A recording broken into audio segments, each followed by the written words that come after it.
તમે તો બેન ભાજપમાં હું છેલ્લા 20 વર્ષથી ભાજપમાં લગભગ હોદ્દા ઉપર કામ કરી. તમે તો ભાજપમાં એક્ટિવ છો એટલે તમને તો ખબર હોય કે આખા સુરેન્દ્રનગરના મોટા ભાગના જૈન મતદારો છે એ ભાજપના કમિટેડ મતદારો ઓનલી ફોર બીજેપી.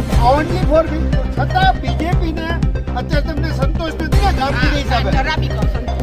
મહત્વની બાબત એ છે કે વઢવાણ વિધાનસભાના ધારાસભ્ય શ્રી સુરેન્દ્રનગર મહાનગરપાલિકામાં ચૂંટાયેલું બોડી નથી. સુરેન્દ્રનગરમાં અત્યારે માત્ર તમે એક વ્યક્તિ એવા છો કે જે ચૂંટાયેલા છે. જગદીશભાઈ એક જ ચૂંટાયેલા છે ને મુખ્ય દંડક.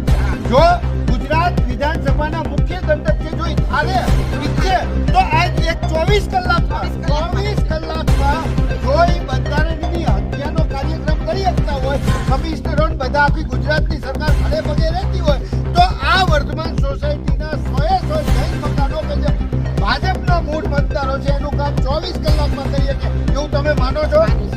વઢવાણ વિધાનસભાના ધારાસભ્ય શ્રી આ તમારા મતદારો એવું માને છે કે જો વઢવાણ વિધાનસભાના ધારાસભ્ય શ્રી ઈચ્છે ધારે તો આ 24 કલાકમાં થાય. આમ છતાં આપને ત્યાં કામ નથી થતું એટલે અમે એવું માની લઈએ કે તમને જાણ નહીં હોય, પરંતુ 24 કલાકની અંદર અમારો આ વિડીયો તમારી સુધી પહોંચી જશે, તમે જાણી જશો. એટલે 24 કલાકની અંદર આગામી 24 કલાકમાં વર્તમાન સોસાયટીના તમામે તમામ રહેવાસીઓ મૂળ ભાજપના મતદારોનું કામ કરી દેશો એવી આપણે માંગણી કરી છે ને. તમે તમારે જે માંગણી કરી છે ને તમારે જે વઢવાણ વિધાનસભાના ધારાસભ્ય છે ત્યાં હું કહી દો. જગદીશભાઈ આપશ્રીને નમસ્કાર. હું રિટાયર્ડ દસાડિયા શહેર મહામંત્રી મોરચો શહેરમાં મહામંત્રી રહી ચૂકી છું, 5 વર્ષ ઉપાધ્યક્ષ રહી ચૂકી છું, દંડક રહી ચૂકી છું. તમારી જેમ નીચેના હોદ્દાના ટોટલી કામ મેં કરી ચૂકી છું.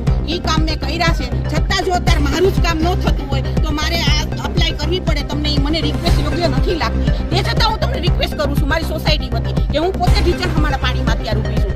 તો આ પરિસ્થિતિ અમારી છે. એ પરિસ્થિતિ જેમ બને એમ જલ્દી નિકાલ કરો, જેમ બને એમ જલ્દી આ જૈનોને ન્યાય આપો અને મારે ફરીથી તમને રિક્વેસ્ટ ન કરવી પડે એટલે મને પૂરો ભરોસો છે તમારી ઉપર. હા, તમારા સુધી મેં ફોન નથી કર્યો પણ નીચે દરેક હોદ્દારો ઉપર મેં ફોન કર્યો છે. તો નીચેના હોદ્દેદારોએ તમને કહેવું જોઈએ કે ખરેખર આ પોઝિશન છે. તો આ પોઝિશન હું